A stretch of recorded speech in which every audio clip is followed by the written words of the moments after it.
গতকাল রাতে ছেলে আমাকে জিজ্ঞেস করল, মা, তুমি কি কখনো একা বোধ করো? আর আজ সকালে বলল, আমি চাই তোমার একাকিত্ব দূর করতে, তোমার জীবনসঙ্গী হতে। আমি ভয় পেয়ে গেলাম। কিন্তু তারপর যা ঘটল তা একেবারেই অপ্রত্যাশিত। আমি আবিষ্কার করলাম আমার ছেলে আসলে একজন গুপ্তচর এবং আমাদের পরিবার একটি রহস্যময় ষড়যন্ত্রের কেন্দ্রে। এই গল্পটি শুনে আপনাদের রোমাঞ্চে গা শিউরে উঠবে। এই গল্পটি সম্পূর্ণ শুনলে আপনাদের পানি অটোমেটিক বের হয়ে যাবে, সো যত দ্রুত সম্ভব হাতের কাছে টিস্যু নিয়ে বসে পড়ো। বিছানার চাদর যেন নষ্ট না হয় সেটা সম্পূর্ণ খেয়াল রাখার অনুরোধ জানিয়ে গল্পটি এখন শুরু করব। তার আগের সর্বশেষ অনুরোধ, দয়া করে এমন পানি বের করার গল্প নিয়মিত শুনতে আমাদের চ্যানেলটি সকলেই সাবস্ক্রাইব করুন। ধন্যবাদ। হ্যালো বন্ধুরা, আমার নাম রিনা খান। আমার বয়স 40 বছর। আমার স্বামীর নাম করিম খান, বয়স 43 বছর। আমাদের 2 সন্তান, রিয়াদ আর শায়মা। রিয়াদ 18 বছর বয়সী, বিশ্ববিদ্যালয়ে পড়ে। শায়মা 10 বছর বয়সী, স্কুলে যায়। গতকাল রাতে বেশ দেরি হয়ে গিয়েছিল। আমি বারান্দায় বসে তারা দেখছিলাম। রিয়াদ এসে পাশে বসল। মা, তুমি প্রায় এভাবে একা একা বসে থাকো কেন? সে জিজ্ঞেস করল। ভালো লাগে। শান্তি পাই, আমি বললাম। তুমি কি কখনো একা বোধ করো? তার প্রশ্নে আমি একটু ভাবলাম। হ্যাঁ, মাঝে মাঝে। তোর বাবা অফিসের কাজে প্রায় বাইরে থাকেন। কখনো কখনো মনে হয় কেউ নেই কথা বলার। আমি তো আছি। তুই তো আমার ছেলে। বন্ধুর মতো কথা বলা যায় না? রিয়াদ আমার দিকে এক অদ্ভুত চোখে তাকাল। তার চোখে এক ধরনের রহস্যময়তা ছিল যা আমি আগে কখনো লক্ষ্য করিনি। আজ সকালে উঠে চা বানাচ্ছিলাম। রিয়াদ এসে বলল, মা, গতকালের কথা ভাবছিলাম। কোনো কথা? তোমার একাকিত্বের কথা। সে আমার পাশে দাঁড়াল। আমি একটা সমাধান পেয়েছি। কি সমাধান? আমি তোমার জীবনসঙ্গী হব। আমি চমকে তাকালাম। কি বললি? মা, তুমি একা বোধ করো কারণ তোমার কোনো সঙ্গী নেই। আমি তোমার সঙ্গী হতে চাই। তুই তো আমার ছেলে। আমি তোমার ছেলে এবং তোমার সঙ্গীও হতে পারি। কি? তার যুক্তি শুনে আমি কিছুই বলতে পারলাম না। আমি তোমাকে ভালোবাসি মা। তোমার একাকিত্ব দূর করতে চাই। বিয়ে করো আমাকে। কিন্তু কোনো কিন্তু নেই। সে আমার হাত ধরল। আমি তোমার সবচেয়ে ভালো সঙ্গী। আমি তোমাকে চিনি, বুঝি। চায়ের কেটলি থেকে ধোঁয়া বেরোচ্ছিল আর আমার চোখ জ্বালা করছিল। কিন্তু হঠাৎ করে রিয়াদ আমার কানের কাছে এসে ফিসফিস করে বলল, মা, আমি তোমাকে সত্যি বলছি। আমি তোমার ছেলে নই। আমার মাথা ঘুরে গেল। কি বলছিস তুই? আমি একজন সিক্রেট এজেন্ট। আমার আসল নাম রিয়াদ খান নয়। আমার নাম আরিফ হাসান। আমি গত 2 বছর ধরে তোমাদের পরিবারে গুপ্তচর হিসেবে থাকছি। আমি হতভম্ব হয়ে তার দিকে তাকিয়ে রইলাম। তুই কি বলছিস? মা। না রিনা আপা, আমি তোমাকে সব সত্যি বলবো। তবে আগে বসো। আমি কাঁপা কাঁপা পায়ে চেয়ারে বসলাম। রিয়াদ। না আরিফ তার পকেট থেকে একটা আইডি কার্ড বের করল। সেখানে লেখা বাংলাদেশ গোয়েন্দা সংস্থা, এজেন্ট আরিফ হাসান। আমার বয়স আসলে 25 বছর। আমি ন্যাশনাল সিকিউরিটি ইন্টেলিজেন্সে কাজ করি। তোমাদের পরিবার একটা বড় ষড়যন্ত্রের কেন্দ্রে। কি ষড়যন্ত্র? আমি কোনমতে জিজ্ঞেস করলাম। তোমার স্বামী করিম খান একটা আন্তর্জাতিক চোরাচালান চক্রের নেতা। সে মাদক আর অস্ত্রের চোরাচালান করে। আমাদের 3 বছরের তদন্তে এটা প্রমাণিত হয়েছে। আমার মনে হলো আকাশ ভেঙে পড়ল। না, এটা সম্ভব নয়। করিম একজন ব্যবসায়ী। তার ব্যবসা শুধু ধোঁকাবাজি। তার আসল কাজ অবৈধ। আর শায়মা? শায়মার কি? শায়মাও এই চক্রের অংশ। সে তোমার আসল মেয়ে নয়। সে করিমের এক সহযোগীর মেয়ে যাকে তোমাদের কাছে রেখে দেওয়া হয়েছে। তার কাজ হল তথ্য সংগ্রহ করা। আমি মাথায় হাত দিয়ে বসে পড়লাম। এটা কি স্বপ্ন নাকি সত্যি? রিনা আপা, আমি জানি এটা বিশ্বাস করা খুব কঠিন। কিন্তু আমি তোমাকে প্রমাণ দিতে পারি। আরিফ তার ব্যাগ থেকে একটা ট্যাবলেট বের করে আমার সামনে রাখল। সেখানে করিমের অনেকগুলো ছবি ছিল, বিভিন্ন জায়গায়, বিভিন্ন লোকের সাথে। কিছু ছবিতে বড় বড় প্যাকেট হাতে। এই দেখো, গত মাসে তোমার স্বামী কক্সবাজারে গিয়েছিল। তুমি ভেবেছিলে ব্যবসার কাজে। কিন্তু আসলে সে মিয়ানমার থেকে 1 টন ইয়াবা নিয়ে এসেছে। ছবিতে দেখলাম করিম সত্যিই কিছু সন্দেহজনক লোকের সাথে কথা বলছে। তার হাতে বিশাল ব্যাগ। আর এই দেখো শায়মার ছবি। আরিফ আরেকটা ছবি দেখাল যেখানে শায়মা একটা অদ্ভুত মেশিনের সামনে বসে কিছু করছে। এটা কি? সে তোমাদের বাড়ির সব কথোপকথন রেকর্ড করে একটা গোপন সংস্থার কাছে পাঠায়। তোমার ফোনের কল, তোমার সব গোপন কথা। আমি ভয়ে কাঁপতে লাগলাম। তাহলে আমার কি হবে? তুমি নির্দোষ। আমাদের তদন্তে প্রমাণিত হয়েছে তুমি এসব কিছুই জানো না। তোমাকে সম্পূর্ণ অন্ধকারে রেখে এই কাজগুলো চালানো হয়েছে। তাহলে এখন কি করব? আমি তোমাকে সাহায্য করব। কিন্তু তুমি আমাকে সাহায্য করতে হবে। আজ রাতে করিম বাড়িতে একটা বড় মিটিং করবে। অনেক বিদেশি লোক আসবে। তুই কিভাবে জানিস? আমি 2 বছর ধরে তাদের সব গোপন পরিকল্পনা জানি। আজ রাতে তারা 5 কোটি টাকার একটা ডিল করবে। আর আমাদের পুলিশ তাদের হাতে নাতে ধরবে। কিন্তু শায়মা?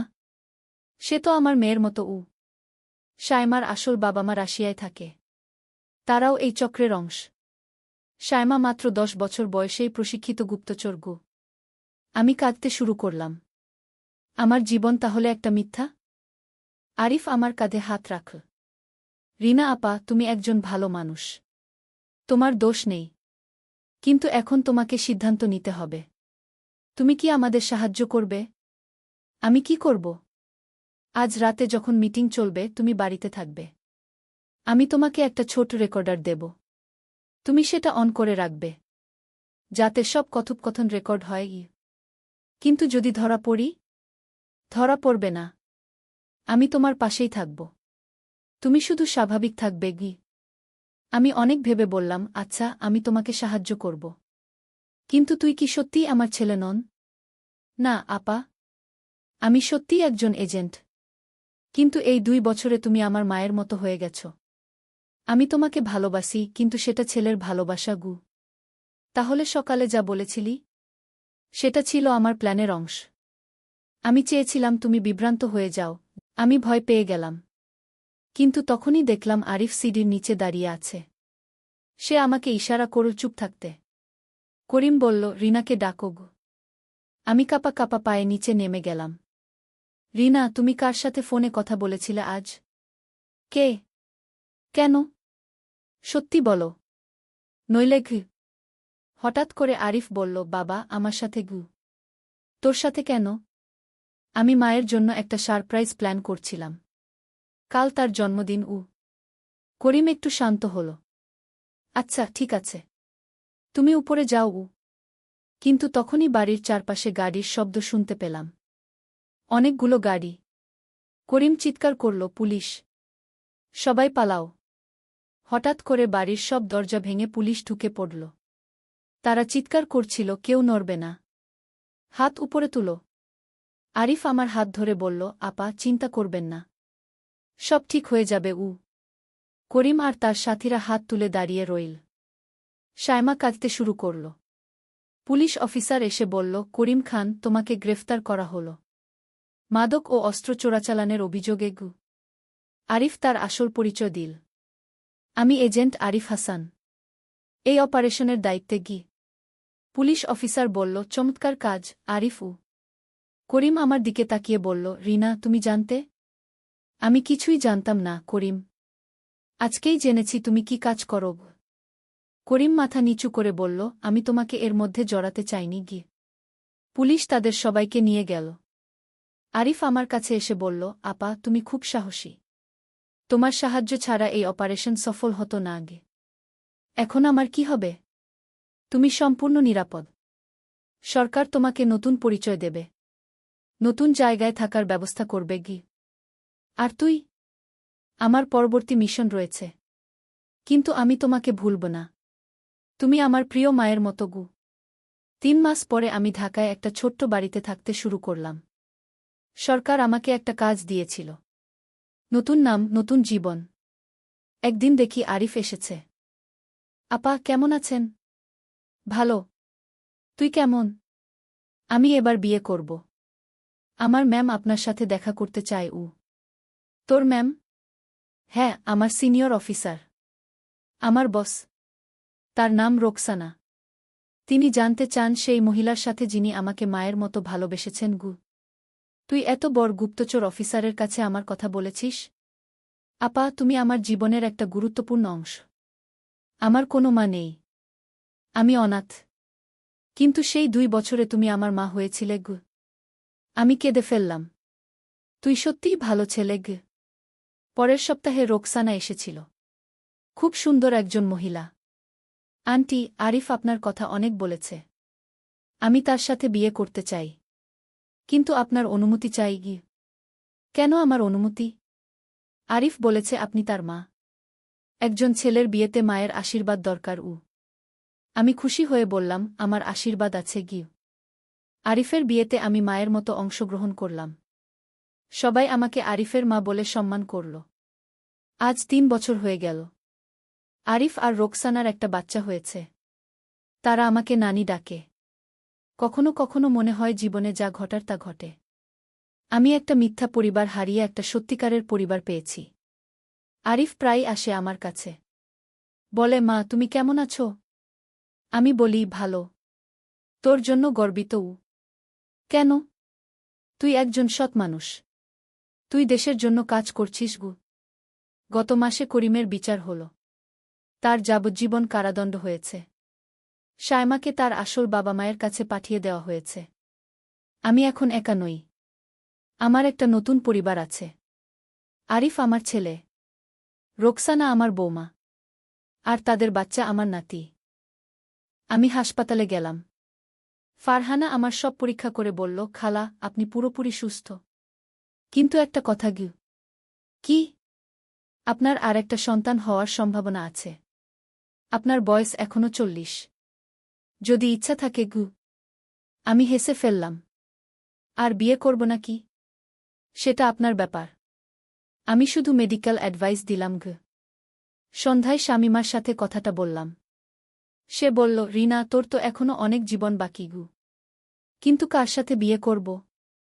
আমার এক কলিগ আছে, ডক্টর রফিক। তার স্ত্রী মারা গেছে 3 বছর আগে। খুব ভালো মানুষ। বয়স 55। যদি তুই চাও।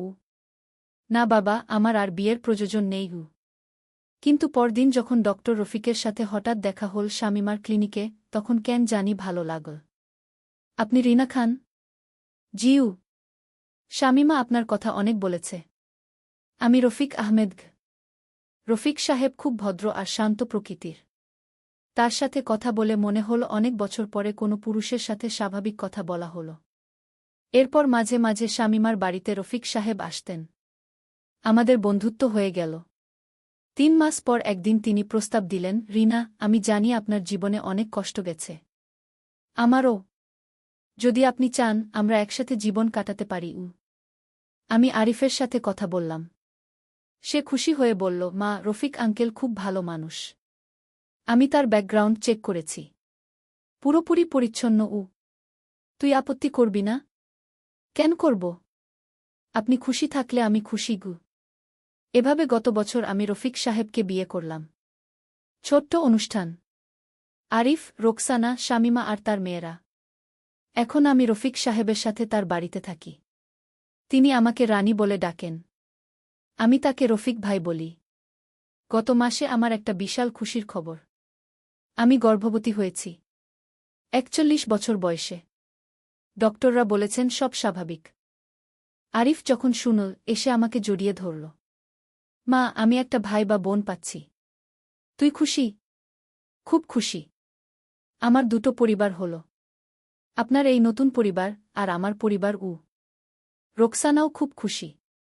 সে বলল, আন্টি আপনি আমাদের সবার অনুপ্রেরণা।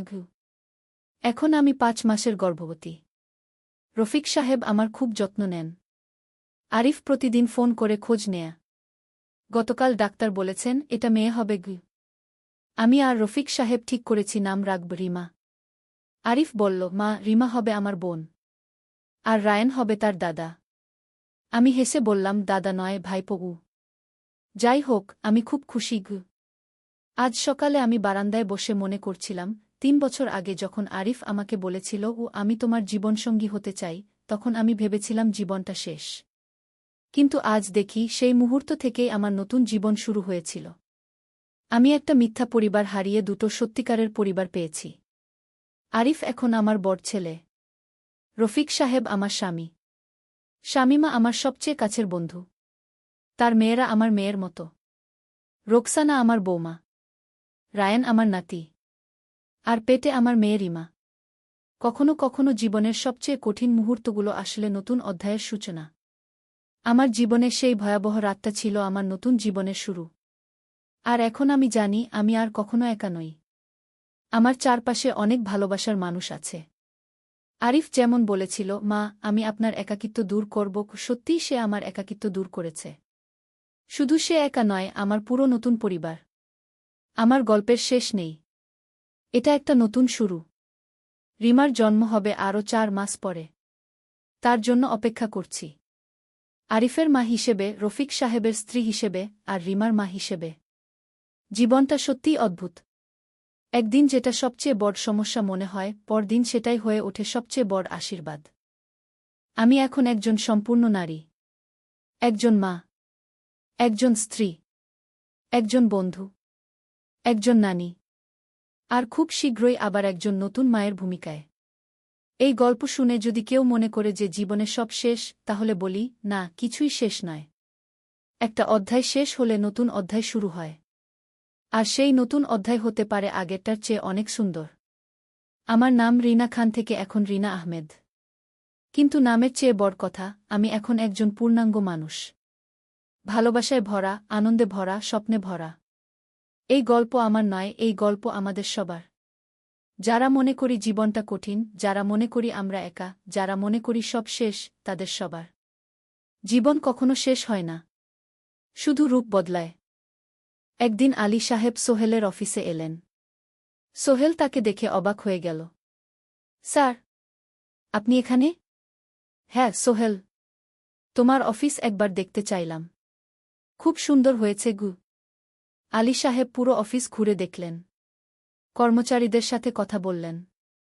তারপর সোহেলের রুমে এসে বসলেন। সোহেল, তুমি অনেক দূর এসেছ।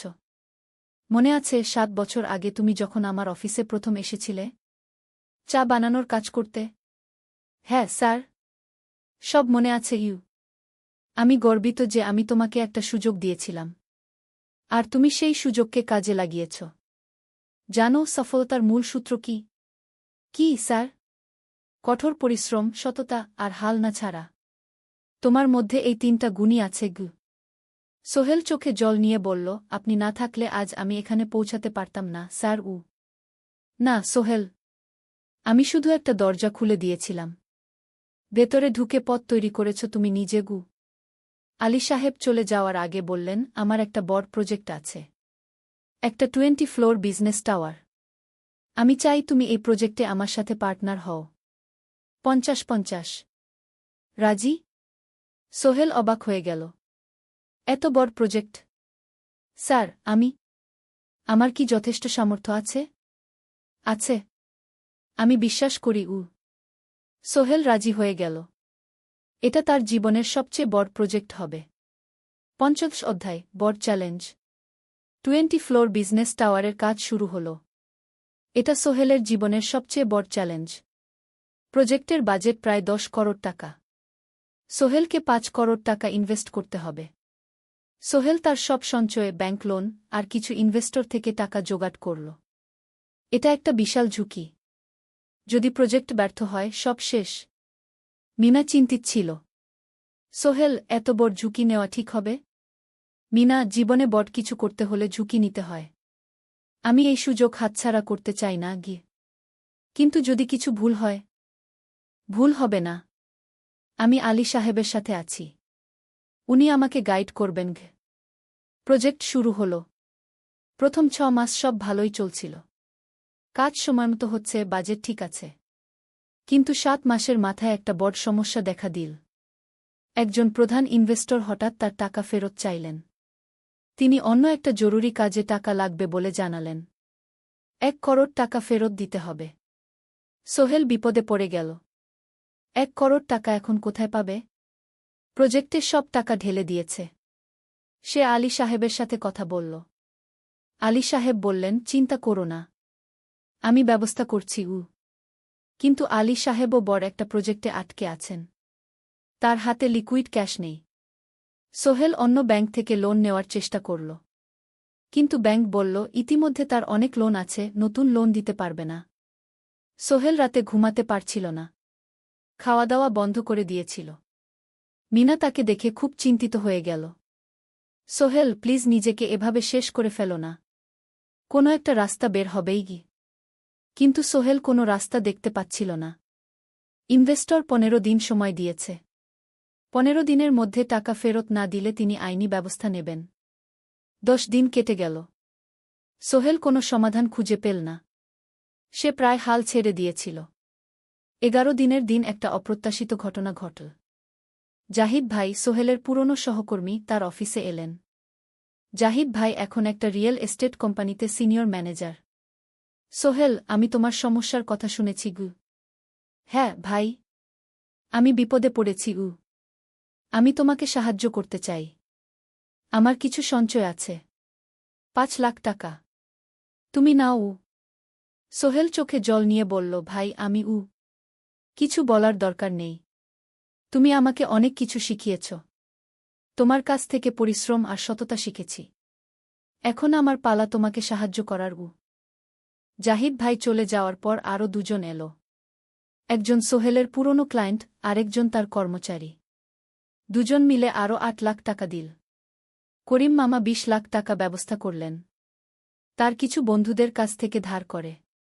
মিনা তার সব গয়না বিক্রি করে 10 লাখ টাকা দিল। সবাই মিলে প্রায় 45 লাখ টাকা জোগাড় হল। বাকি 65 লাখ টাকা সোহেল তার অফিসের সব অ্যাসেট বিক্রি করে আর একটা প্রাইভেট ফিন্যান্স কোম্পানি থেকে উচ্চ সুদে লোন নিয়ে ব্যবস্থা করল। ঠিক 14 দিনের দিন সোহেল ইনভেস্টরকে 1 করোড় টাকা ফেরত দিল। ইনভেস্টর টাকা নিয়ে চলে গেলেন। সোহেল তার অফিসে ফিরে এসে চেয়ারে বসে কাঁদল। এত চাপ, এত টেনশন, সব যেন একসাথে বের হয়ে এলো। মিনা এসে তাকে জড়িয়ে ধরল। আমরা পেরেছি সোহেল, আমরা পেরেছি গু। ষোড়শ অধ্যায়, পুনরুদ্ধার। এই ঘটনার পর সোহেল আরও সাবধান হয়ে গেল। সে বুঝল, ব্যবসায় শুধু সাহস নয়, বুদ্ধিও লাগে। ঝুঁকি নিতে হয়, কিন্তু হিসাব করে। প্রজেক্ট চলতে থাকল। এবার সোহেল আরও সতর্কতার সাথে সবকিছু পরিচালনা করল। প্রতিটা খরচ হিসাব করল, প্রতিটা সিদ্ধান্ত ভেবেচিন্তে নিল। আরও 1 বছর পর 20 ফ্লোর বিজনেস টাওয়ার সম্পন্ন হল। চমৎকার বিল্ডিং, শহরের অন্যতম সুন্দর ভবন। বিল্ডিংয়ের উদ্বোধন অনুষ্ঠানে শহরের মেয়র এলেন। অনেক ব্যবসায়ী, সাংবাদিক এল। সোহেলের নাম পত্রিকায় ছাপা হল। স্বপ্নের শহরে এক তরুণ উদ্যোক্তার সফলতার গল্প। প্রজেক্ট থেকে সোহেলের লাভ হল প্রায় 2 করোড় টাকা। এই টাকা দিয়ে সে সব ঋণ শোধ করল। জাহিদ ভাইয়ের টাকা ফেরত দিল। করিম মামার ঋণ শোধ করল। যারা সাহায্য করেছিল সবাইকে টাকা ফেরত দিল। মিনার জন্য নতুন গয়না কিনল, আরও সুন্দর। তার মাকে গ্রামে একটা নতুন পাকা বাড়ি বানিয়ে দিল। মা কাঁদতে কাঁদতে বললেন, তোর বাবা বেঁচে থাকলে কত খুশি হতো। তুই আমার সব স্বপ্ন পূরণ করেছিস গে। সোহেল নিজেদের জন্য একটা ফ্ল্যাট কিনল। 4 রুমের ফ্ল্যাট, সমুদ্রের কাছে। এখন আর ভাড়া বাড়িতে থাকতে হয় না। সপ্তদশ অধ্যায়, প্রতিদান। সোহেল এখন একজন প্রতিষ্ঠিত উদ্যোক্তা। কিন্তু সে তার শেখ ভোলেনি। যে গ্রাম থেকে সে এসেছে, যারা তাকে সাহায্য করেছে, কাউকেই ভোলেনি। সে তার গ্রামে একটা স্কুল বানিয়ে দিল। সোহেল ফাউন্ডেশন স্কুল কো গরিব ছেলেমেয়েরা ফ্রিতে পড়তে পারবে। ভালো শিক্ষক নিযোগ দিল। ভালো পড়াশোনার ব্যবস্থা করল। শহরে একটা ফ্রি মেডিকেল ক্লিনিক খুলল। গরিব মানুষরা ফ্রিতে চিকিৎসা পাবে। প্রতি বছর 10 জন মেধাবী কিন্তু গরিব ছাত্রছাত্রীকে স্কলারশিপ দেওয়া শুরু করল। তারা বিনামূল্যে পড়াশোনা করতে পারবে। একদিন একটা টিভি চ্যানেল সোহেলের ইন্টারভিউ নিতে এলো। আপনার সফলতার গোপন সূত্র কি? সোহেল একটু ভেবে বলল, কঠোর পরিশ্রম, সততা আর হাল না ছাড়া। এই 3টা জিনিস যদি কারো মধ্যে থাকে, সে যে কোনো কিছু অর্জন করতে পারে। আর সবচেয়ে বড় কথা, যারা আমাকে সাহায্য করেছে তাদের ছাড়া আমি কিছুই না। একা কেউ সফল হতে পারে না গি। আপনার পরবর্তী স্বপ্ন কি? আমি চাই আরও মানুষকে সাহায্য করতে। আমার মতো যারা গ্রাম থেকে শহরে আসে তাদের জন্য একটা ট্রেনিং সেন্টার খুলব। তারা সেখানে বিভিন্ন স্কিল শিখতে পারবে, চাকরি পাবে, নিজের পায়ে দাঁড়াতে পারবে। অষ্টাদশ অধ্যায়, নতুন প্রজন্ম। আরও 5 বছর কেটে গেল। সোহেল এখন ৪৫ বছরের। তার মেয়ে সারা এখন 9 বছরের। স্কুলে ক্লাস 4-এ পড়ে। খুব মেধাবী মেয়ে। একদিন সারা বাবাকে জিজ্ঞেস করল, বাবা, তুমি কিভাবে এত বড় হলে? আমার বন্ধুরা বলে তুমি একজন সফল মানুষ গো। সোহেল তাকে কোলে নিয়ে বসল। বাবা, তুমি জানো তোমার দাদু ছিলেন একজন স্কুল শিক্ষক। খুব সৎ মানুষ। কিন্তু আমরা গরিব ছিলাম। আমি রিকশা চালাতাম। রিকশা? সত্যি? হ্যাঁ। তারপর আমি এই শহরে এলাম। অনেক কষ্ট করেছি। কিন্তু হাল ছাড়িনি। মানুষ আমাকে সাহায্য করেছে। আর আমি কঠোর পরিশ্রম করেছি। বাবা, আমিও কি তোমার মতো হতে পারব? অবশ্যই পারবে বাবা। তবে মনে রেখো, সফলতা মানে শুধু টাকা পয়সা না। সফলতা মানে ভালো মানুষ হওয়া, অন্যদের সাহায্য করা, সৎ থাকা। সারা মাথা নাড়ল। আমি ভালো মানুষ হব বাবা। সোহেল তার মেয়েকে জড়িয়ে ধরল। মনে মনে ভাবল তার জীবনের সব কষ্ট সার্থক হয়েছে। মিনা রান্নাঘর থেকে ডাকল, খাবার তৈরি। এসো। সোহেল সারাকে নিয়ে ডাইনিং টেবিলে গেল। ঋতু এসেছে। সে এখন বিয়ে করেছে, তার একটা ছেলে হয়েছে। সোহেলের মা মাঝে মাঝে চট্টগ্রামে বেড়াতে আসেন। আজও এসেছেন। সবাই মিলে খেতে বসল। হাসিগল্পে ভরা পরিবার। সোহেল তাকাল তার মায়ের দিকে, মিনার দিকে, সারার দিকে, ঋতুর দিকে। মনে হল জীবনে আর কি চাই। খাওয়া শেষে সবাই বসে রইল। গল্প করছিল। হঠাৎ সোহেলের ফোন বাজল। অফিস থেকে। একটা জরুরি বিষয়। সোহেল ফোন রেখে দিয়ে মিনাকে বলল, একটা নতুন প্রজেক্টের প্রস্তাব এসেছে। একটা এতিমখানা বানানোর কাজ। সরকারি প্রজেক্ট। তুমি নেবে? অবশ্যই। এটা আমার স্বপ্নের প্রজেক্ট। যেসব বাচ্চাদের বাবা মা নেই তাদের জন্য একটা সুন্দর জায়গা। মিনা হাসল। তুমি কখনো বদলাও না। এখনো অন্যদের কথা ভাবো। এটাই তো জীবন মিনা। শুধু নিজের জন্য বাঁচলে কি হবে? 49 অধ্যায়, উত্তরাধিকার। 10 বছর আরও কেটে গেল। সোহেল এখন 55 বছরের। তার চুলে পাক ধরেছে। কিন্তু শক্তি এখনো আগের মতোই। সারা এখন 19 বছরের। সে বিশ্ববিদ্যালয়ে ইঞ্জিনিয়ারিং পড়ছে। সে চায় বাবার মতো কনস্ট্রাকশন ইন্ডাস্ট্রিতে কাজ করতে।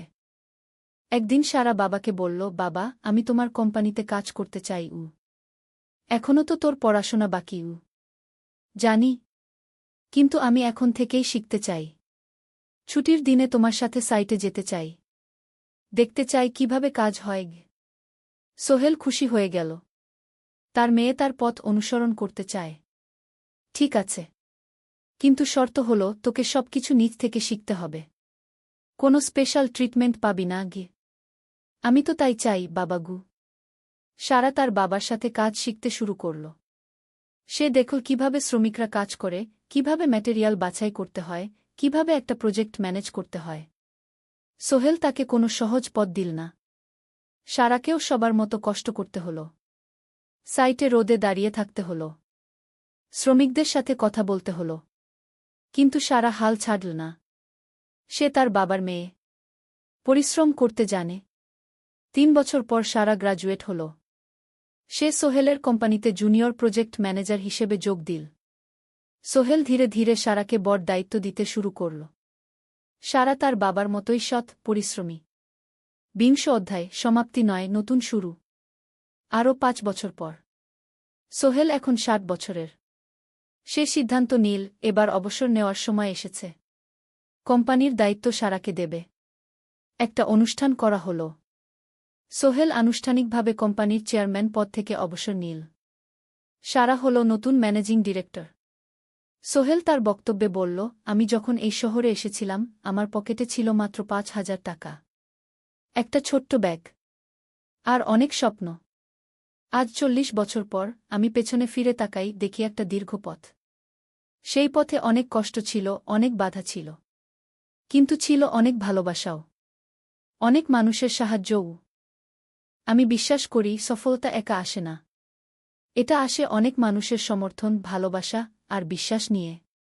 আমি যা কিছু অর্জন করেছি তা আমার একার না। এটা আমার পরিবারের, আমার কর্মচারীদের, আমার বন্ধুদের, সবার। আজ আমি আমার মেয়ে সারার হাতে এই দায়িত্ব তুলে দিচ্ছি। আমি জানি সে আমার চেয়ে ভালো করবে। কারণ সে শিখেছে আমার ভুল থেকে, আমার অভিজ্ঞতা থেকে। অনুষ্ঠান শেষ হল। সবাই চলে গেল। সোহেল আর মিনা অফিসে একা দাঁড়িয়ে রইল।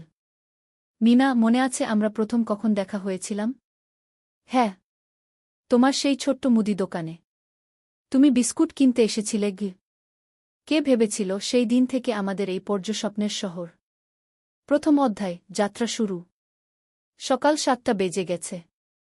ঢাকার কমলাপুর রেলস্টেশনে মানুষের ভিড়। চারদিকে চা বিস্কুট বিক্রেতাদের চিৎকার, ট্রেনের হর্ন আর যাত্রীদের কোলাহল। এই বিশাল ভিড়ের মধ্যে একটা ছোট্ট ব্যাগ হাতে দাঁড়িয়ে আছে সোহেল। বয়স মাত্র 22। গায়ের রং শ্যামলা, চোখে স্বপ্নের ঝিলিক।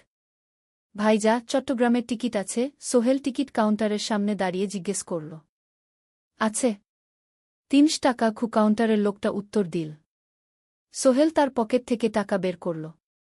মোট ৫,০০০ টাকা। এই টাকা সে জমিয়েছে গত ৩ বছরে রিকশা চালিয়ে। তার স্বপ্ন ছিল চট্টগ্রাম গিয়ে একটা ভালো চাকরি পাওয়া। গ্রামে আর থাকতে চায় না সে। বাবা মারা গেছেন ১০ বছর আগে। মা আর ছোট বোন ঋতুকে নিয়ে সংসার চালাচ্ছিল রিকশা চালিয়ে। কিন্তু এভাবে তো আর সারা জীবন চলবে না। টিকিট কেটে সোহেল প্ল্যাটফর্মে এল। ট্রেন ছাড়বে আর মাত্র ১৫ মিনিট পরে। সে একটা বেঞ্চে বসে পড়ল। ব্যাগটা বুকের কাছে চেপে ধরল। এই ব্যাগে আছে তার সব সম্পদ, কিছু কাপড়, একটা ছোট্ট ফটো ফ্রেমে বাবা মায়ের ছবি, আর কিছু টাকা। কোথায় যাচ্ছেন? পাশে বসা একজন বয়স্ক মানুষ জিজ্ঞেস করলেন। চট্টগ্রাম কাকা। চাকরি খুঁজতে যাচ্ছি। সোহেল বিনয়ের সাথে উত্তর দিল। ভালো। তবে শহরে সাবধানে থাকবেন। শহর মানে অনেক সুযোগ, কিন্তু অনেক ফাঁদও আছে। বয়স্ক লোকটা বললেন। সোহেল মাথা নাড়ল। সে জানে শহরের জীবন সহজ না। কিন্তু তার কোনো বিকল্প নেই। গ্রামে রিকশা চালিয়ে মাসে ৩,৫০০ টাকা আয় হতো। তার মধ্যে সংসার চালাতে হতো, বোনের স্কুলের খরচ দিতে হতো, মায়ের ওষুধের খরচ দিতে হতো। কিছুই বাঁচত না। আর এই জীবন থেকে বেরোনোর একটাই পথ, শহরে গিয়ে ভালো কাজ খুঁজে নেওয়া। সোহেল মনে মনে ভাবল তার বাবার কথা। বাবা ছিলেন একজন স্কুল শিক্ষক। খুব সৎ মানুষ ছিলেন। সবসময় বলতেন, সোহেল, তুই লেখাপড়া শিখে বড় মানুষ হবি। আমাদের পরিবারে আর কেউ বড় চাকরি করেনি। তুই করবি। কিন্তু বাবা যখন মারা গেলেন তখন সোহেল মাত্র এসএসসি পরীক্ষা দিয়েছে। ফলাফল ভালো হয়েছিল, জিপিএ অর্ধচতু। কিন্তু বাবার মৃত্যুর পর আর পড়া হল না। পরিবারের দায়িত্ব নিতে হল। ট্রেন ছাড়ল। সোহেল জানালার পাশে বসে বাইরে তাকাল। ধানক্ষেত, নদী, ছোট ছোট গ্রাম, সব পেছনে ফেলে ট্রেন এগিয়ে চল। সোহেলের মনে হল সে যেন তার পুরনো জীবনটাকেও পেছনে ফেলে আসছে। ট্রেনে একজন হকার এসে চা বিক্রি করছিল। সোহেল একটা চা কিনল। ১০ টাকা। চা খেতে খেতে সে ভাবছিল, চট্টগ্রাম পৌঁছে কি হবে? করিম মামা তাকে সাহায্য করবেন তো? চাকরি পাওয়া যাবে তো? করিম মামা আসলে সোহেলের খুব দূর সম্পর্কের মামা। সোহেলের দাদির বোনের ছেলে। অনেক বছর আগে গ্রাম ছেড়ে চট্টগ্রামে চলে গিয়েছিলেন। সেখানে একটা কনস্ট্রাকশন কোম্পানিতে কাজ করেন। বছরে একবার দুবার গ্রামে আসতেন। গত বছর যখন এসেছিলেন তখন সোহেলের মাকে বলেছিলেন, সোহেলকে চট্টগ্রাম পাঠান। আমি একটা কাজের ব্যবস্থা করে দেব। সেই কথাতেই ভরসা করে সোহেল আজ এই যাত্রা। দ্বিতীয় অধ্যায়, নতুন শহর। চট্টগ্রাম পৌঁছাতে প্রায় ৬ ঘণ্টা লেগে গেল। দুপুর ১টা বাজে। সোহেল স্টেশন থেকে বের হয়ে শহরের রাস্তায় দাঁড়াল। কি বিশাল শহর! এত গাড়ি, এত মানুষ। চারদিকে উঁচু উঁচু বিল্ডিং, দোকানপাট, মানুষের ভিড়। সোহেল কিছুক্ষণ দাঁড়িয়ে থাকল, সব কিছু দেখতে দেখতে। তার মনে হচ্ছিল সে যেন অন্য কোনো পৃথিবীতে এসে পড়েছে। তার পকেটে একটা ছোট্ট কাগজ আছে। সেখানে লেখা একটা ঠিকানা, করিম মিয়া, বাড়ি নং ২৩, রোড নং ৫, আগ্রাবাদ, চট্টগ্রামকে। সোহেল একটা রিকশা ডাকল। কত নেবেন আগ্রাবাদ যেতে? ৫০ টাকা। সোহেল রিকশায় উঠল। রাস্তার দুধারে দোকান, মার্কেট, অফিস সব কিছু দেখতে দেখতে সে অবাক হয়ে গেল। এত বড় শহর, এত কিছু! গ্রামের সেই ছোট্ট বাজারের সাথে কোনো তুলনাই হয় না।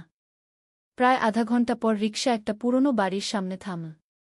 3 তলা বাড়ি, কিন্তু রং উঠে গেছে।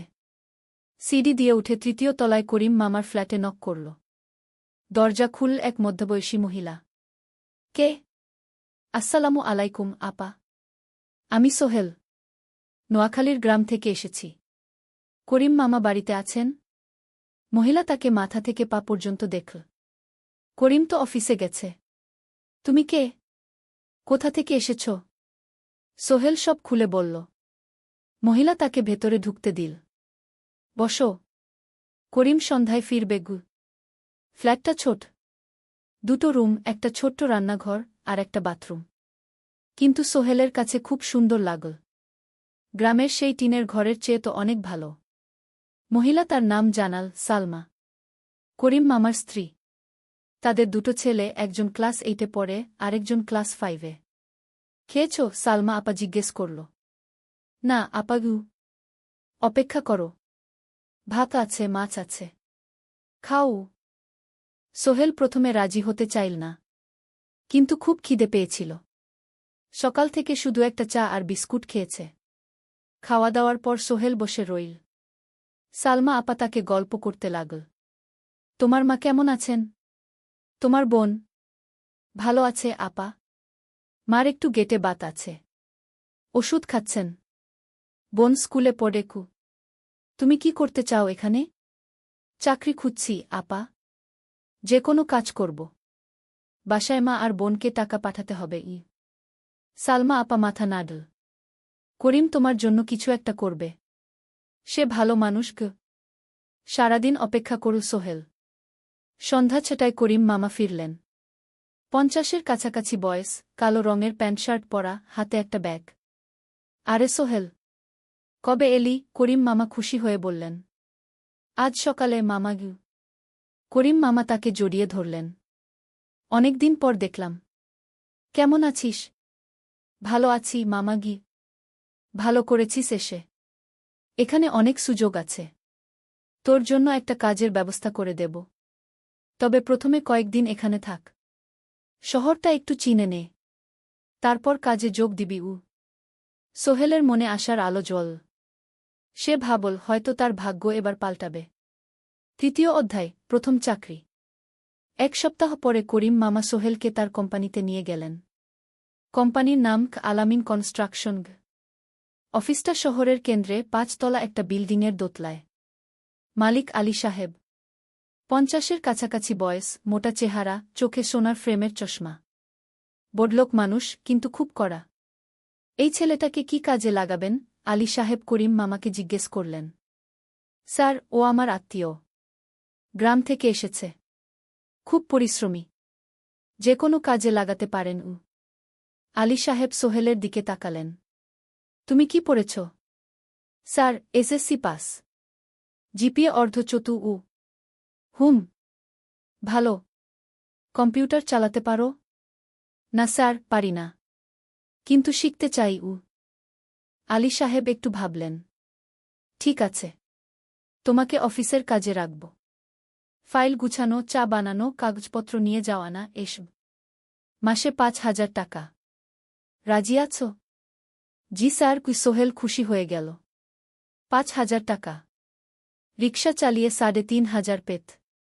এখানে 5,000। কাজ শুরু হলো পরদিন থেকে। সকাল 8টায় অফিসে যেতে হয়, ফিরতে হয় সন্ধ্যা 7টায়। প্রথম দিন সোহেল ঘুম থেকে উঠল ভোর 5টায়। তৈরি হয়ে 7:30টায় অফিসের উদ্দেশ্যে বের হল। করিম মামার বাড়ি থেকে অফিস প্রায় 5 কিলোমিটার। বাসে যেতে হয়। অফিসে পৌঁছে সোহেল দেখল সেই প্রথম আলী সাহেব এখনো আসেননি। অফিস খোলা ছিল না। 8-10 মিনিট পর একজন লোক এসে অফিস খুল। তুমি নতুন? জি। আমি সোহেল গু। আমি জাহিদ, অ্যাসিস্ট্যান্ট ম্যানেজার। এসো। জাহিদ ভাই সোহেলকে সব কিছু দেখাল। অফিসে মোট 6 জন কর্মচারী।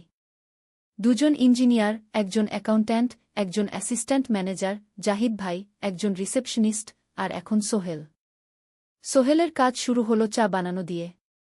তারপর অফিস পরিষ্কার করা, ফাইল গুছানো, কাগজপত্র এক জায়গা থেকে আরেক জায়গায় নিয়ে যাওয়া। কাজ কঠিন না, কিন্তু সারাদিন দৌড়ঝাঁপ করতে হয়। দুপুরে খাবারের জন্য আধা ঘন্টা বিরতি। সোহেল একটা ছোট হোটেলে গিয়ে ভাতরাল তরকারি খেল। 50 টাকা। সন্ধ্যায় অফিস বন্ধ হল। সোহেল ক্লান্ত হয়ে বাসায় ফিরল। কেমন লাগল প্রথম দিন? করিম মামা জিজ্ঞেস করলেন। ভালো মামা। অনেক কিছু শিখলাম গ। প্রথম মাসের শেষে সোহেল বেতন পেল 5,000 টাকা। সে 3,000 টাকা মাকে পাঠাল। মা ফোনে কাঁদতে লাগলেন। আল্লাহ তোকে ভালো রাখুক সোহেল। সোহেলের চোখেও জল এল। তার মনে হল সে একটা বড় কাজ করতে পেরেছে। চতুর্থ অধ্যায়, শহরের জীবন। 3 মাস কেটে গেল। সোহেল এখন শহরের সাথে মিশে গেছে। প্রতিদিন অফিসে যাও আসার পথে সে দেখে হাজারো মানুষের জীবন। কেউ সফল, কেউ ব্যর্থ, কিন্তু সবাই চলছে নিজের পথে। সোহেল অফিসের কাজের পাশাপাশি কম্পিউটার শেখার চেষ্টা করছে। অফিসে একটা কম্পিউটার আছে। যখন কেউ ব্যবহার করে না, তখন সোহেল একটু একটু শিখার চেষ্টা করে। জাহিদ ভাই তাকে সাহায্য করেন। সোহেল, তুমি যদি কম্পিউটার ভালোভাবে শিখতে পারো, তাহলে তোমার ভবিষ্যৎ উজ্জ্বল। জাহিদ ভাই একদিন বললেন। কিভাবে শিখব ভাই? ট্রেনিং সেন্টারে যাও। সন্ধ্যায় ক্লাস আছে। মাসে 2,000 টাকা লাগবে গি। সোহেল ভাবল, 2,000 টাকা অনেক, কিন্তু এটা বিনিয়োগ, ভবিষ্যতের জন্য। সে একটা ট্রেনিং সেন্টারে ভর্তি হল। সপ্তাহে 3 দিন, সন্ধ্যা 7:30 থেকে রাত 9টা পর্যন্ত ক্লাস। কম্পিউটারের basic, MS word, excel, PowerPoint, internet ব্যবহার। একদিন অফিস থেকে ফেরার সময় সোহেল একটা দোকানে চা খেতে গেল। দোকানের পাশেই একটা ছোট্ট মুদি দোকান। সেখানে একটা মেয়ে বসে আছে। বয়স হবে 20-এর কাছাকাছি। সাদাসিধে চেহারা, সাদা শাড়ি পরা, কিন্তু চোখে এক ধরনের দৃঢ়তা। ভাইজা, 1 প্যাকেট বিস্কুট দেন কি? সোহেল বলল। মেয়েটা বিস্কুট দিল। 20 টাকা। সোহেল টাকা দিয়ে যাচ্ছিল, হঠাৎ মেয়েটা বলল, আপনি নতুন এসেছেন এই এলাকায়, তাই না? হ্যাঁ। 3 মাস হল। কিভাবে বুঝলেন? আপনার চেহারা দেখেই বোঝা যায়। এখনও গ্রামের ছোঁয়া আছে। আর আপনি প্রতিদিন এই পথ দিয়ে যান। দেখেছি কি? মেয়েটা হাসল। সোহেলও হেসে ফেল। আপনি খুব পর্যবেক্ষক মনে হচ্ছে গি। জীবনে অনেক কিছু দেখেছি, তাই মানুষকে চিনতে শিখেছি গি। আপনার নাম? মিনা। এই দোকান আমার বাবার। উনি অসুস্থ, তাই আমি দেখছি গু। সেদিন থেকে সোহেল প্রায়ই সেই দোকানে যেতে শুরু করল। মিনার সাথে গল্প করত। ধীরে ধীরে তাদের মধ্যে একটা বন্ধুত্ব তৈরি হল। মিনাও তার জীবনের গল্প বলল। মিনার মা মারা গেছেন যখন সে মাত্র 7 বছরের। বাবা আব্দুল হামিদ একা হাতে মিনাকে বড় করেছেন। মুদি দোকান দিয়ে সংসার চালান। মিনা কলেজে পড়ে, অনার্স 2nd ইয়ার। সকালে কলেজে যায়, দুপুরে ফিরে এসে দোকান সামলায়। বাবার হার্টের সমস্যা আছে, তাই ভারী কাজ করতে পারেন না। তোমার স্বপ্ন কি? একদিন সোহেল জিজ্ঞেস করল। গ্র্যাজুয়েশন শেষ করে একটা ভালো চাকরি করব। তারপর বাবাকে ভালো চিকিৎসা করাব। তুমি? আমিও চাকরি করে পরিবারকে ভালোভাবে দেখভাল করতে চাই। মা আর বোনকে নিয়ে শহরে আনব একদিন গু। দুজনেই নিজেদের স্বপ্নের কথা বলতে গিয়ে বুঝল তাদের স্বপ্ন অনেকটা একই রকম। 5ম অধ্যায়, বিপদ। 6 মাস কেটে গেল। সোহেল এখন আলী সাহেবের খুব প্রিয় কর্মচারী। সে শুধু চা বিস্কুট দেওয়ার কাজই করে না, এখন কম্পিউটারেও কিছু কাজ শিখেছে। ছোটখাটো টাইপিং, ডেটা এন্ট্রি, এসব করতে পারে। আলী সাহেব খুশি হয়ে তার বেতন বাড়িয়ে 8,000 টাকা করে দিয়েছেন। একদিন রাতে সোহেল অফিস থেকে ফিরছিল। সেদিন একটু দেরি হয়ে গেছে। রাত প্রায় 9টা। সাধারণত সোহেল সন্ধ্যা 7:30টায় ফিরে। কিন্তু সেদিন অফিসে একটা জরুরি কাজ ছিল। বাস থেকে নেমে সোহেল বাড়ির দিকে হাঁটছিল। হঠাৎ একটা অন্ধকার গলিতে 3 জন লোক তাকে ঘিরে ধরল। তাদের চেহারা দেখেই বোঝা যাচ্ছিল ভালো উদ্দেশ্য নিয়ে আসেনি। টাকা দে তাড়াতাড়ি, একজন বলল। তার হাতে একটা ছুরি। সোহেল ভয় পেয়ে গেল। ভাই, আমার কাছে খুব কম টাকা আছে গি। যা আছে দে। তাড়াতাড়ি করো। সোহেল কাঁপতে কাঁপতে তার পকেট থেকে ৫ টাকা বের করে দিল। এই টাকা দিয়ে সে বাজার করবে ভেবেছিল। কিন্তু ছিনতাইকারীরা সন্তুষ্ট হল না।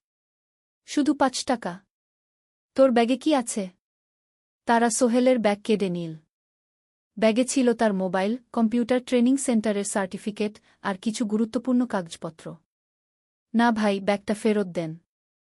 ওতে আমার জরুরি জিনিস আছে। মোবাইল নিয়ে নেন, কিন্তু ব্যাগটা দেন গু। কিন্তু ওরা শুনল না। একজন সোহেলকে জোরে ধাক্কা দিল। সোহেল পড়ে গেল। মাথা রাস্তার কংক্রিটে ধাক্কা লেগে গেল। রক্ত বের হল। ৩ জন দৌড়ে পালিয়ে গেল। কিছুক্ষণ সোহেল অজ্ঞান হয়ে পড়ে রইল। তারপর ধীরে ধীরে জ্ঞান ফিরল। মাথায় প্রচণ্ড ব্যথা। সে উঠে দাঁড়ানোর চেষ্টা করল, কিন্তু মাথা ঘুরছিল। কোনোমতে একটা দেয়াল ধরে দাঁড়াল। একজন পথচারী তাকে দেখে থামল। কি হয়েছে ভাই?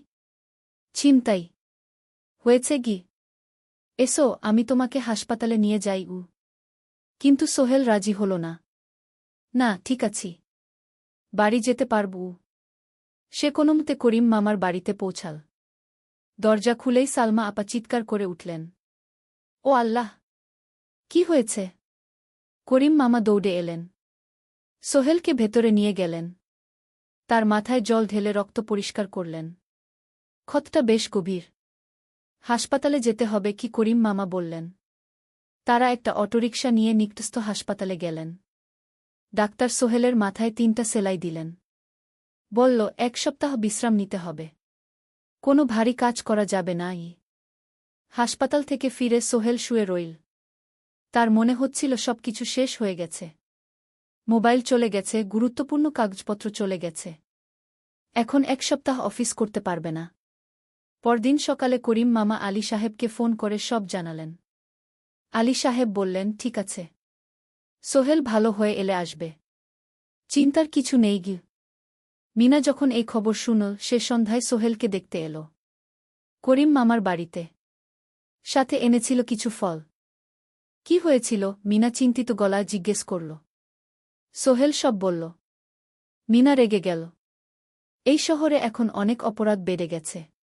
পুলিশ কিছু করে না। তুমি পুলিশে রিপোর্ট করেছ? না। লাভ নেই। তবুও করা উচিত। তোমার মোবাইলটা হয়তো খুঁজে পাওয়া যাবে গি। করিম মামা সোহেলকে নিয়ে পুলিশ স্টেশনে গেলেন। জেনারেল ডায়েরি করলেন। কিন্তু পুলিশ খুব একটা আশা দিল না। দেখি কিছু করা যায় কিনা গু। সোহেল বুঝল মোবাইল আর ফিরবে না। সেই ১ সপ্তাহ সোহেলের জীবনের সবচেয়ে কঠিন সময় ছিল। সে শুধু শারীরিকভাবেই ক্ষতিগ্রস্ত হয়নি, মানসিকভাবেও ভেঙে পড়েছিল। প্রতিরাতে দুঃস্বপ্ন দেখত। সেই ৩ জন ছিনতাইকারীর মুখ ভুলতে পারছিল না। মিনা প্রায় প্রতিদিন আসত। তাকে সাহস দিত। তুমি হাল ছেড়ো না সোহেল। জীবনে এরকম খারাপ সময় আসে। কিন্তু এটা কাটিয়ে ওঠাই হলো আসল বীরত্ব। সোহেলের মা গ্রাম থেকে ফোন করতেন। করিম মামার মোবাইল থেকে। তুই ভালো আছিস তো? সোহেল মাকে সব সত্যি বলেনি। শুধু বলেছে, হ্যাঁ মা, ভালো আছি। একটু জ্বর হয়েছিল। এখন ভালো। ১ সপ্তাহ পর সোহেল আবার অফিসে গেল। আলী সাহেব তাকে দেখে খুশি হলেন। কেমন আছো? ভালো আছি স্যার। ঠিক আছে। তবে প্রথম কয়েকদিন হালকা কাজ করবে গু। সোহেল আবার কাজে মন দিল। কিন্তু একটা জিনিস তাকে খুব কষ্ট দিচ্ছিল, তার মোবাইল নেই। মায়ের সাথে কথা বলতে পারছে না নিয়মিত। করিম মামার মোবাইল চাইতে সংকোচ লাগে। একদিন জাহিদ ভাই তাকে ডাকলেন। সোহেল, আমার একটা পুরনো মোবাইল আছে। তুমি ব্যবহার করো? না ভাই, আমি নাও। আমার কাজে লাগছে না। তুমি রাখো গু। সোহেল কৃতজ্ঞতায় প্রায় কেঁদে ফেল। ধন্যবাদ ভাই। মোবাইল পেয়ে সোহেল প্রথমেই মাকে ফোন করল। মা খুব খুশি হলেন। এতদিন ফোন করিসনি কেন? মা, মোবাইলটা নষ্ট হয়ে গিয়েছিল। নতুন নিয়েছি। মায়ের গলায় স্বস্তি ফুটে উঠল। ৬ষ্ঠ অধ্যায়, নতুন সুযোগ। আরও ৩ মাস কেটে গেল। সোহেল পুরোপুরি সুস্থ হয়ে গেছে। তার জীবন আবার স্বাভাবিক হয়ে এসেছে। সে এখন কম্পিউটার ট্রেনিং শেষ করেছে, সার্টিফিকেট পেয়েছে। কিন্তু একটা ঘটনা তার জীবনে বড় পরিবর্তন নিয়ে এল। একদিন সকালে আলী সাহেব তাকে ডাকলেন। সোহেল, বসো। সোহেল বসল। মনে একটু ভয় লাগছিল। আলী সাহেব কি তাকে বকবেন? সোহেল, তুমি তো এখন কম্পিউটার চালাতে পারো? জি স্যার, একটু একটু শিখেছি। ভালো। আমি তোমার কাজ দেখছি। তুমি খুব পরিশ্রমী। আর সৎ। আমাদের কোম্পানিতে এরকম মানুষের দরকার। সোহেল কিছু বুঝতে পারছিল না। আমি তোমাকে একটা সুযোগ দিতে চাই। আমাদের কোম্পানি একটা ট্রেনিং প্রোগ্রাম চালু করছে নতুন কর্মচারীদের জন্য। 6 মাসের কোর্স। কম্পিউটার অ্যাকাউন্টিং, ভবন নির্মাণের হিসাব নিকাশ, প্রজেক্ট ম্যানেজমেন্ট সব শিখবে। কোম্পানি সব খরচ দেবে। ট্রেনিংয়ের সময় তোমার বেতনও চলবে। রাজি আছো? সোহেল বিশ্বাস করতে পারছিল না। স্যার, সত্যি? আমাকে এত বড় সুযোগ দিচ্ছেন? হ্যাঁ। তুমি ভালো ছেলে, পরিশ্রমী। আমি তোমাকে এগিয়ে দিতে চাই। ভবিষ্যতে তুমি এই কোম্পানির একজন গুরুত্বপূর্ণ কর্মচারী হবে। সোহেল কৃতজ্ঞতায় প্রায় কেঁদে ফেল। ধন্যবাদ স্যার। আমি কঠোর পরিশ্রম করব। আমি জানি। সেদিন সন্ধ্যায় সোহেল মিনার দোকানে গেল।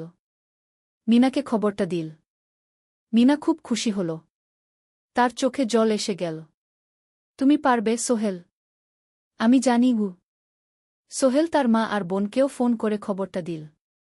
মা কাঁদতে লাগলেন। তোর বাবা বেঁচে থাকলে কত খুশি হতো।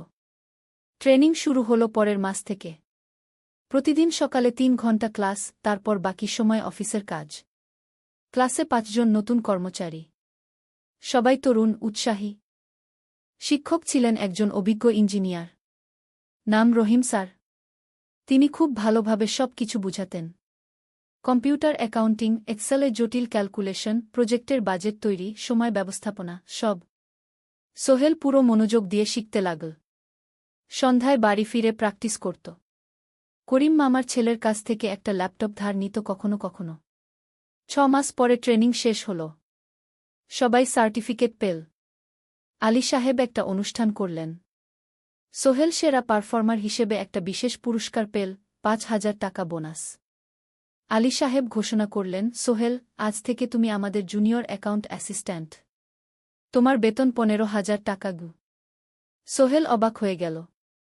8,000 থেকে 15,000, প্রায় দ্বিগুণ। সেদিন রাতে সোহেল ঘুমাতেই পারল না। খুশিতে, উত্তেজনায় তার চোখে ঘুম নেই। সে ভাবল তার জীবন কিভাবে বদলে যাচ্ছে। 2 বছর আগে যে রিকশা চালাত, আজ সে একটা নামকরা কোম্পানির অ্যাকাউন্ট অ্যাসিস্ট্যান্ট। 7ম অধ্যায়, প্রেম ও প্রস্তাব। 1.5 বছর হয়ে গেল সোহেলের চট্টগ্রাম আসার। সে এখন একজন সফল যুবক। তার মা গ্রামে খুব খুশি। প্রতি মাসে সোহেল 10,000 টাকা পাঠায়। ছোট বোন ঋতু এখন কলেজে ভর্তি হয়েছে সোহেলের পাঠানো টাকায়। মায়ের চিকিৎসাও ভালোভাবে হচ্ছে। মিনার সাথে সোহেলের সম্পর্ক এখন আর শুধু বন্ধুত্ব নয়।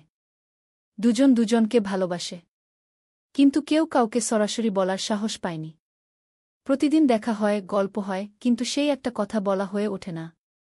একদিন শুক্রবার ছুটির দিন। সোহেল মিনাকে বলল, আজ কি একটু ঘুরতে যাবে? কোথায়? পতেঙ্গা বিচ। তুমি কি কখনো গেছ? না।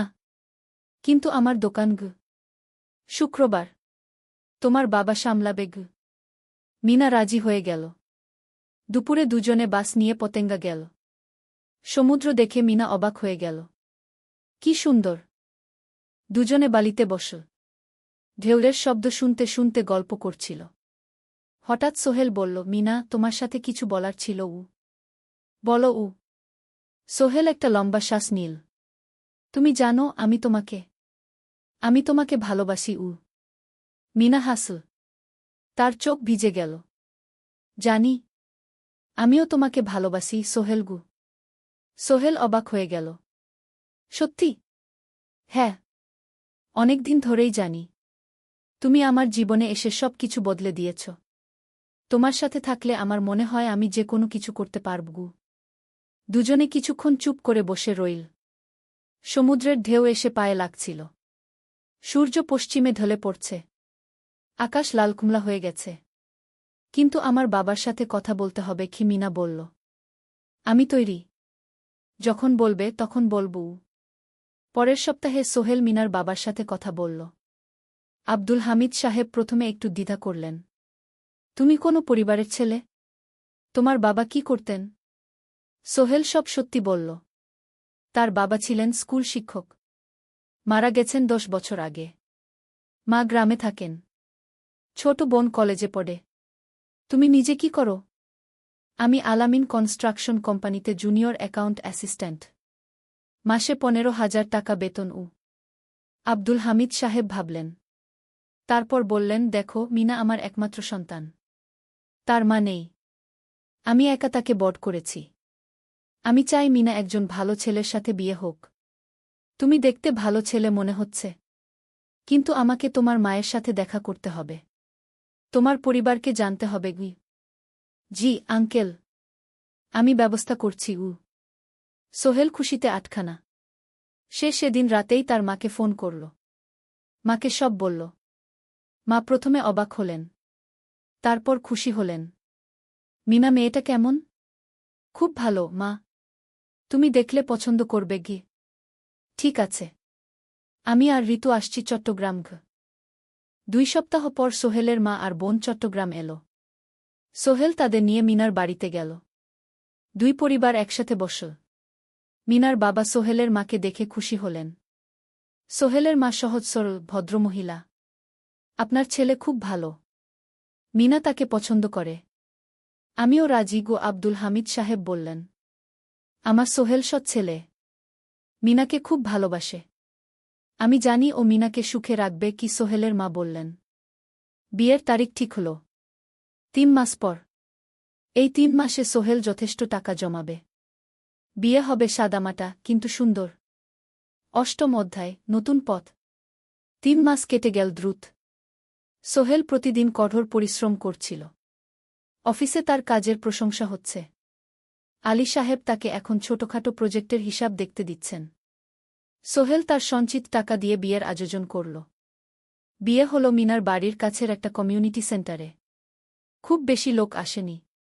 2 পরিবারের আত্মীয় স্বজন আর অফিসের কয়েকজন সহকর্মী। কিন্তু অনুষ্ঠান ছিল খুব সুন্দর। সোহেল যখন মিনাকে বিয়ের পোশাকে দেখল, তার মনে হল পৃথিবীর সবচেয়ে সুন্দর মেয়ে সে। লাল শাড়ি পরা, মুখে হালকা মেকআপ, কিন্তু তার স্বাভাবিক সৌন্দর্য ছিল আসল। বিয়ের পর সোহেল একটা ছোট্ট ফ্ল্যাট ভাড়া নিল। 2 রুমের ফ্ল্যাট, মাসে ভাড়া 5,000 টাকা। মিনা এখনও তার পড়াশোনা চালিয়ে যাচ্ছে। আরও 1 বছর বাকি গ্র্যাজুয়েশন শেষ হতে। সোহেলের মা আর বোন গ্রামে ফিরে গেল। মা বলে গেলেন, সোহেল, মিনাকে ভালো রাখিস। মেয়েরা অনেক ত্যাগ করে সংসার করতে। জানি মা। নতুন জীবন শুরু হল। সোহেল সকালে অফিসে যায়, সন্ধ্যায় ফেরে। মিনা সকালে কলেজে যায়, দুপুরে ফিরে রান্না করে, ঘর গোছায়। সন্ধ্যায় দুজনে একসাথে বসে পড়াশোনা করে, গল্প করে, টিভি দেখে। জীবন সুন্দর ছিল। কিন্তু চ্যালেঞ্জও ছিল। মাসিক খরচ, ভাড়া 5,000, বাজার 3,000, বিদ্যুৎ গ্যাস 1,000, মায়ের জন্য 5,000, মিনার কলেজের খরচ 1,200। মোট প্রায় 14,000 টাকা। বাঁচত মাত্র 1,000 খানেক। কিন্তু সোহেল হাল ছাড়ল না। সে সন্ধ্যায় একটা কম্পিউটার ট্রেনিং সেন্টারে পার্ট টাইম পড়ানো শুরু করল। সপ্তাহে 3 দিন 2 ঘন্টা করে। এতে মাসে আরও 3,000 টাকা আসতে লাগল। মিনাও বসে থাকল না। সে বাড়িতে বসে কয়েকজন স্কুলের ছাত্রছাত্রীকে টিউশন পড়াতে শুরু করল। মাসে 2,000 টাকা আয়। এভাবে কেটে গেল 6 মাস। দুজন মিলে পরিবার চালাচ্ছে, স্বপ্ন দেখছে। একদিন সোহেল বলল, মিনা, আমি একটা নতুন স্বপ্ন দেখছি। কি? আমি নিজে একটা ছোট্ট কনস্ট্রাকশন কোম্পানি খুলতে চাই। ছোট ছোট প্রজেক্ট নেব। বাড়ি মেরামত, ছোট বিল্ডিং বানানো, এসব। তোমার কি যথেষ্ট অভিজ্ঞতা আছে? আছে। আমি 2 বছর ধরে এই কাজের সাথে জড়িত। অনেক কিছু শিখেছি। আর আলী সাহেবও আমাকে সাহায্য করবেন। কিন্তু টাকা কোথায়? কোম্পানি খুলতে তো অনেক টাকা লাগবে। আমি জমাচ্ছি। আরও 1 বছর কাজ করব। তারপর চেষ্টা করব। মিনা তাকে সমর্থন দিল। তুমি পারবে।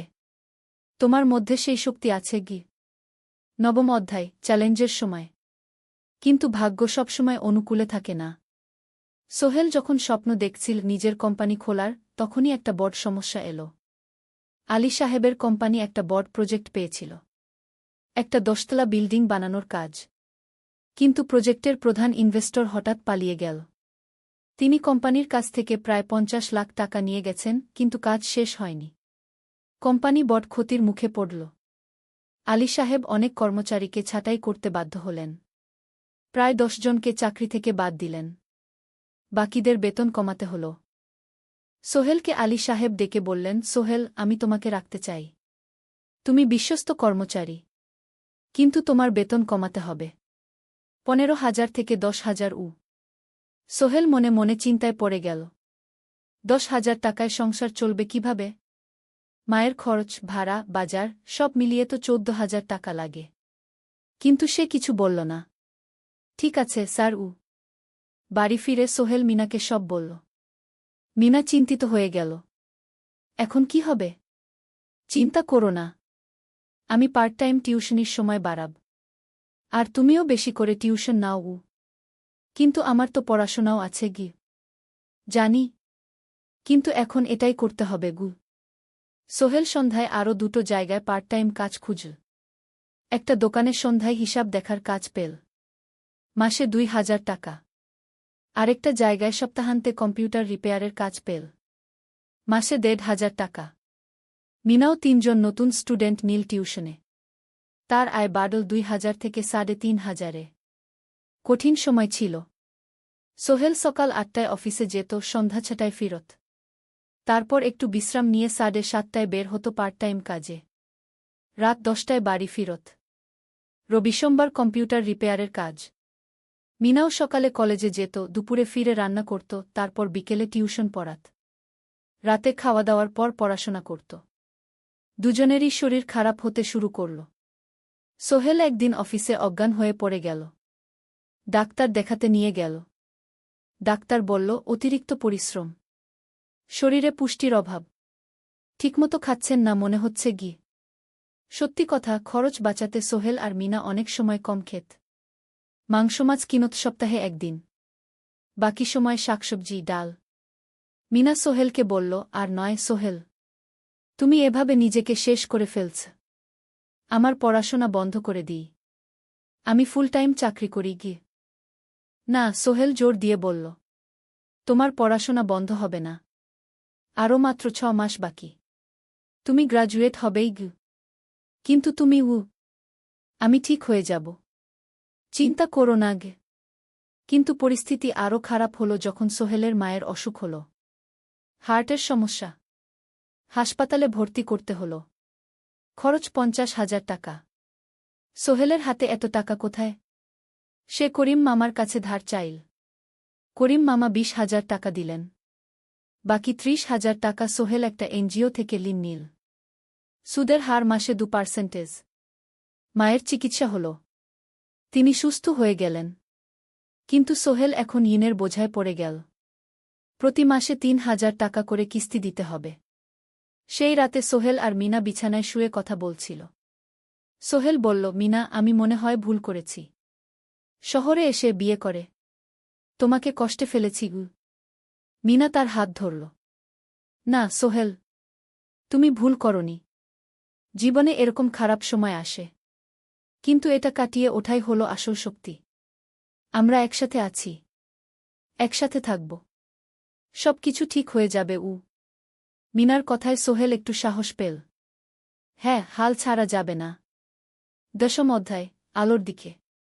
3 মাস পরে পরিস্থিতি একটু ভালো হতে শুরু করল। আলী সাহেবের কোম্পানি একটা নতুন প্রজেক্ট পেল, একটা স্কুল বিল্ডিং বানানোর কাজ। কোম্পানি আবার স্থিতিশীল হতে শুরু করল। আলী সাহেব সোহেলকে ডেকে বললেন, সোহেল, আমি তোমার কঠোর পরিশ্রম দেখেছি। খারাপ সময়েও তুমি কোম্পানি ছেড়ে যাওনি। আমি কৃতজ্ঞ। আজ থেকে তোমার বেতন আবার 15,000 টাকা। সোহেল খুশি হয়ে গেল। ধন্যবাদ স্যার।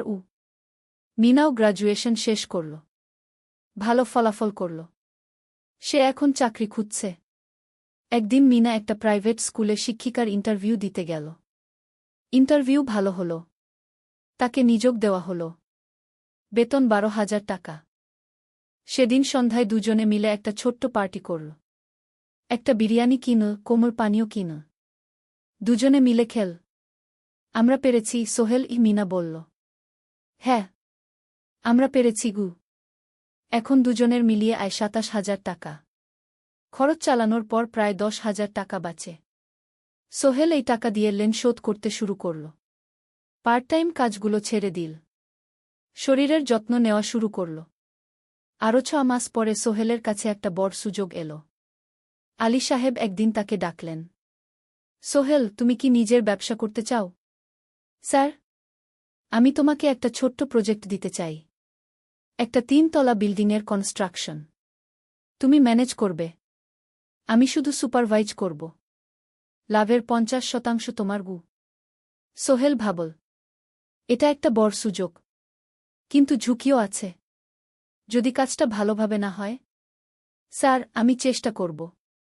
কিন্তু যদি ভুল হয়? ভুল হবে না।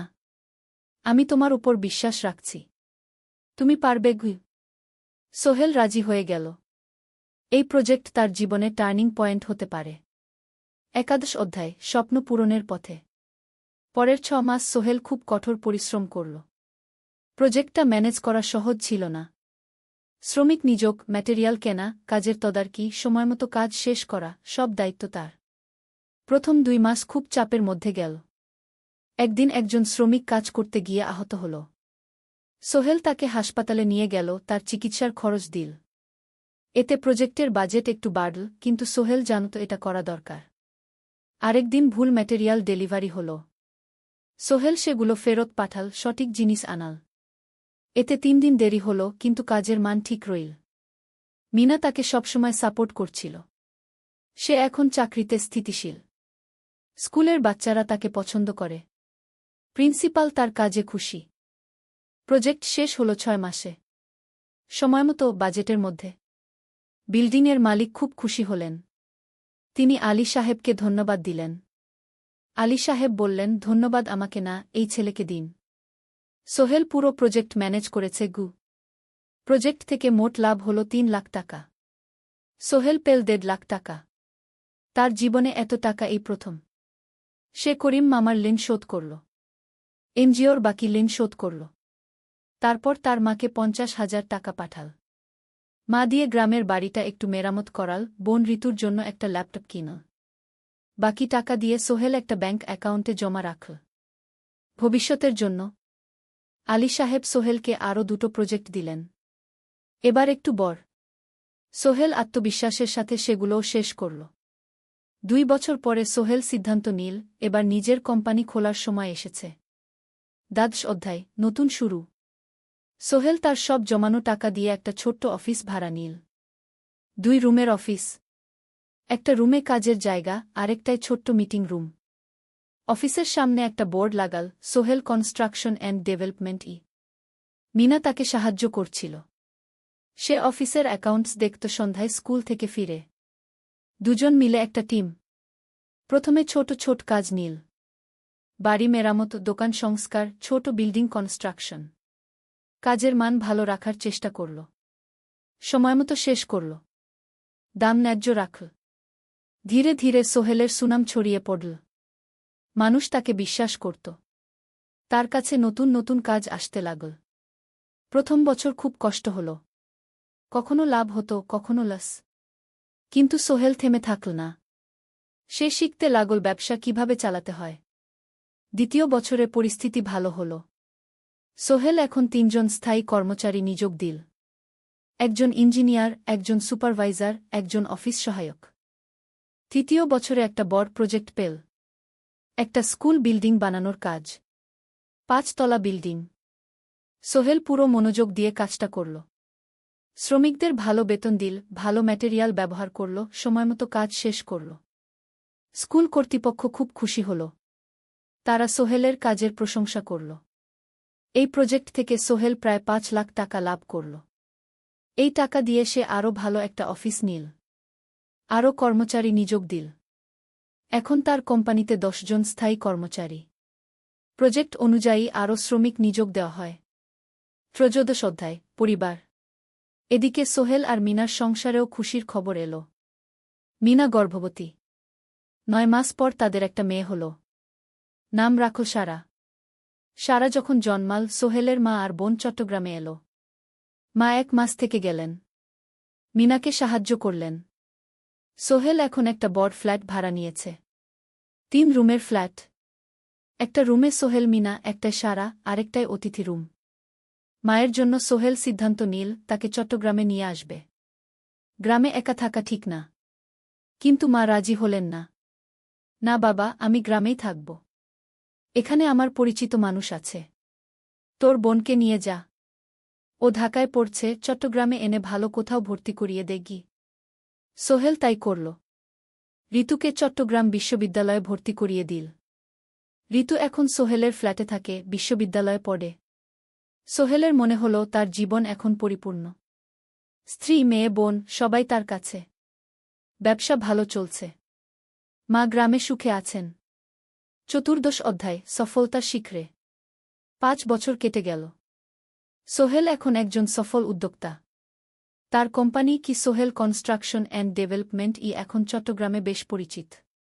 প্রায় 30 জন কর্মচারী তার অধীনে কাজ করে। সোহেল এখন শুধু ছোট প্রজেক্ট করে না, বড় বড় প্রজেক্টও করে। একটা 8তলা বিজনেস কমপ্লেক্স বানানোর কাজ পেয়েছে। একটা হাসপাতাল বিল্ডিং বানাচ্ছে। মিনা এখনও স্কুলে পড়ায়। সে এখন ভাইস প্রিন্সিপাল। সাথে সোহেলের কোম্পানির অ্যাকাউন্টস ম্যানেজার।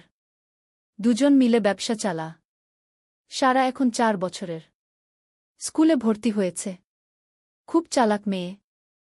ঋতু বিশ্ববিদ্যালয় থেকে গ্রাজুয়েট হয়ে একটা ব্যাংকে চাকরি পেয়েছে। একদিন আলী সাহেব